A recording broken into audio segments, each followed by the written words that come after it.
So, hi po mga ka-Diyosa. So, 5th day update lang po tayo. So, kung kahapon ay 4th day, nag-peel na ng malalaki yung skin ko. And then, ano na nga ba yung nangyari sa akin on my 5th day?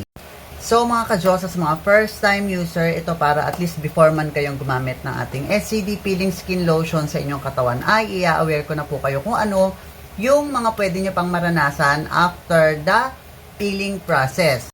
Tulad ng palagi kong sinasabi sa inyo, it is always better na may alam po tayo sa product na gagamitin natin at sa mga skin reaction na pwede nating maranasan during the SCD Peeling Skin Lotion Regimen sa ating katawan. Honestly, marami na akong nagawang video awareness regarding sa product na ito on my YouTube channel, RC Josa, and here on my TikTok account, RC Josa rin. But since, ayan, nag-peel ako ulit by these days, super fresh pa, so kaya i-update ko kayo ulit. So, sa mga bago po sa ating TikTok account, so here's my 4th day nung nag-peel ako kagahapon. So, ganyan po yung kanyang itsura, malalaki pong peeling. And katulad ng palagi kong sinasabi sa inyo, after ng malalaking peeling ay ganito na po yung next natin, which is the micro peeling. So, ayan po yung micro-peeling na nangyayari sa akin ngayon. Today is my 5th day or ikalimang araw ko. After po nung malalaki, ayan meron ulit na maliliit na nagpagbabalat sa aking skin, sa braso at binti ko po. Meaning to say, 2 beses po tayong magbabalat. Isang malalaki, then after po nun ay merong ganyan na maliliit, which is the micro-peeling. Kasi honestly, meron pong mga first time user na gumagamit din ito sa katawan nila and hindi sila aware sa ganitong mga skin irritation and process. Nagpapanik sila kung bakit daw maaligasgas yung balat nila after nilang mag-peel. Which is ilang beses ko na po yung nabanggit ng paulit-ulit. And since may mga bago po tayong followers dito sa ating TikTok and sa ating YouTube channel, maaaring hindi pa po nila nakikita yung iba kong mga videos nung nag-peel ako sa aking katawan. And yes, palagi ko naman po kayong ina-aware at hindi ko po yan sinusugarcoat na meron po talagang downtime kapag gumamit po tayo ng SCD Peeling Skin Lotion sa ating katawan. And again and again and again, it will last for 2 to 3 weeks. After 2 to 3 weeks, unti-unti pong mawawala yung mga skin irritation such as redness, may konting pangangati, yung mga pamumula na yan talagang umaabot din yan ng mga 2 weeks. Kaya talagang hindi muna natin siya ginagamitan ng mga whitening products, soap man yan, or lotion. Kasi lalo yang mamumula at tatagal yung paggaling.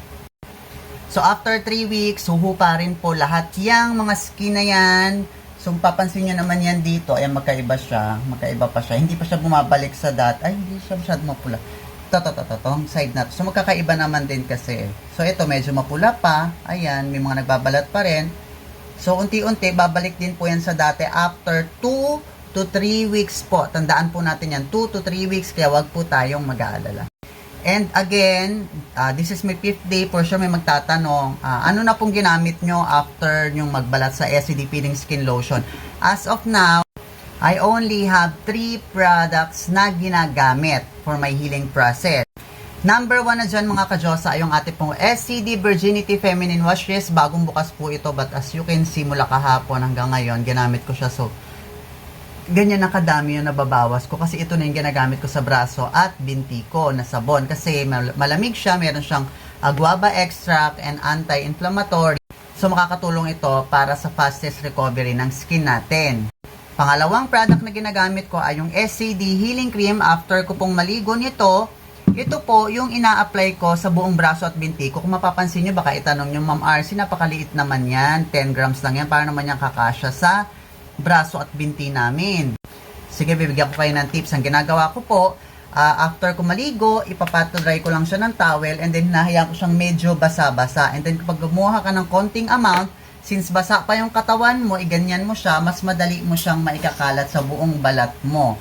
So, makakatipid ka and mas madali mo siyang maikakalat sa skin mo kapag medyo basa po siya. So, ayan, may tips na kayo ha. Pangatlo, hindi ko na po isasama dito sa video kasi kahapon ata o ng isang araw, nag-upload ako na may hawak na ganong product and na-ban siya, so bawal ata. Yung antihistamine na binabanggit ko sa inyo, which is the cetirizine tablet, yun yung pangatlong iniinom ko naman ngayon. Kahit once a day lang, Yun yung isang product na iniinom ko. So, silang tatlo lang yung gamit ko as of now. Hindi ako gumagamit ng whitening soap at hindi ko pa rin ginagamit yung ating SCD bleaching lotion. SCD Virginity Feminine Wash, SCD Healing Cream or Hydrocortisone Cream, and yung ating cetirizine tablet para mabilis gumaling yung skin natin. So, maybe after 1 week, update ko ulit kayo kung ano nang itsura ng skin ko. And then, kailan ba pwedeng gumamit ng SCD Bleaching Lotion and SCD Henna Soap or any SCD soap na kahiyang natin? Every time na maliligo ka, ay kailangan mong itest yung skin mo kung kaya niya na. Pero yung mga ganitong day 5 ka pa lang, day 6, for sure hindi pa yan since visible nga yung redness. Kasi kapag ginamitan mo yan ng mga whitening product, ayan ay mangangati lalo na naman siyang mamumula. So, mas tatagal yung healing process natin.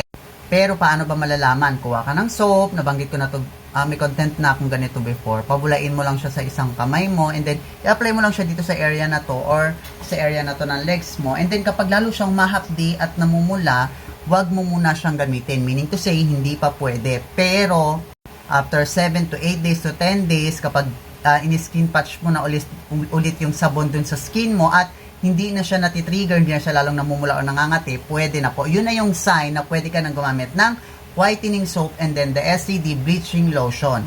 Pero as of now, kababalat ko lang kahapon and I'm still on the micropeeling process. Ayan o.